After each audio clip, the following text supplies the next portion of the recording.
Hello everyone! It's me again, Ma'am Romela Official. Okay, into this vlog, sasagutin ko yung tanong ng isa sa mga kaibigan natin dito, no? Tungkol sa mga sabit-sabit namin. Kung paano daw po namin ito ginawa or ano ang mga ginamit namin upang masabit daw ito lahat. Kasi daw, nagagandahan daw po siya. Okay, sasagutin natin yan. But before that, shout out pala muna kay Arsan DGS 7633. Hello Idol! Thank you sa palaging pagsuporta at sa hindi pa po pala subscribe sa aking channel, please subscribe my channel and hit nyo na rin yung notification bell para updated kayo pag may bago tayong upload.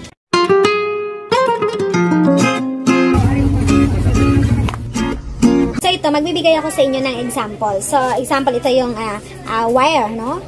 Alambre, no? So ang gagawin natin, no? Para makapag lagay tayo dyan sa taas, ginagamitan namin ng alambre. So ito, use na ito. No, use na alambre ito. So ginagawa namin, halimbawa katulad nito. No, kapag ito gusto naming ilagay dyan sa taas, ang ginagawa po namin, ginaganito namin. Halimbawa ito. Yan, ganyan. Ito, gusto naming halimbawa isabit ito. So, ang gagawin mo lang, bubutasan mo lang. Ganyan lang. Oh, yan.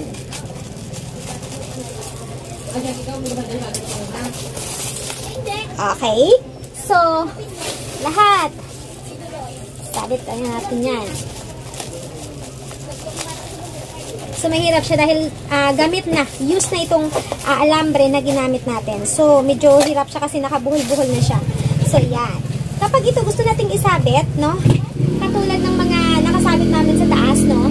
Kapag gusto namin itong isabit, at gusto namin dapat magkapantay-pantay, i-adjust mo lang itong wire o itong alambre. I-adjust mo lang to kung gaano, kung gusto mo ganyan kahaba lahat, no?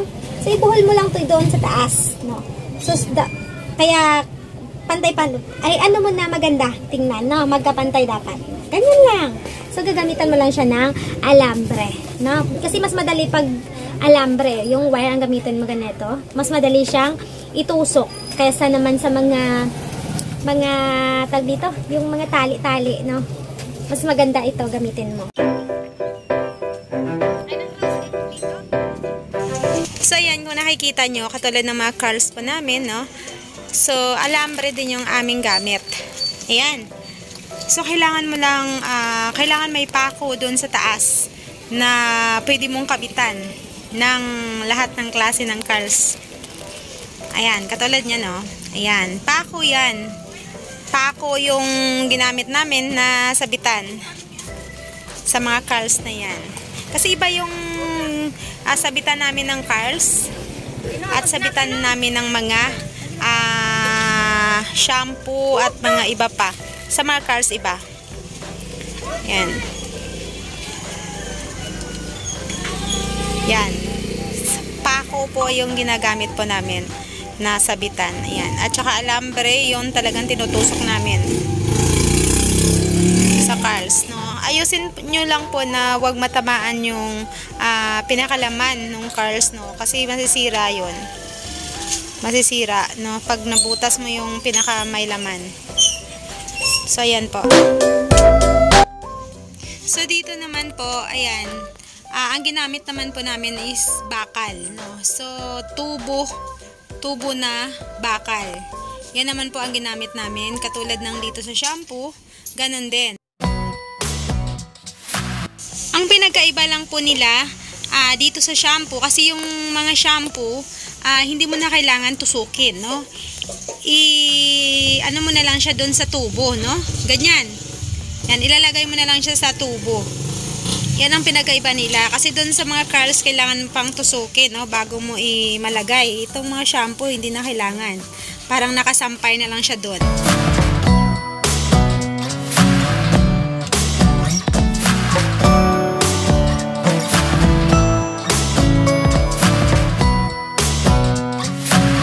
Ayan, lahat yan pwede mong isabit. Lahat yan. Yan.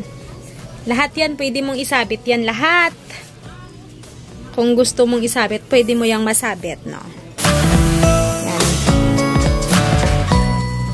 Ganon din dito sa mga diaper, no? So, ito yung palagi talagang tinatanong sa akin yung tungkol dito sa diaper kung paano daw namin to.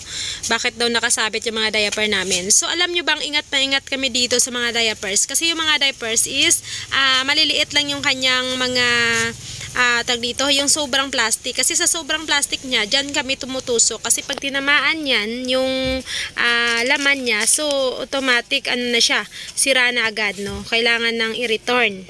Yun, hindi na yan mabenta pag nasira mo.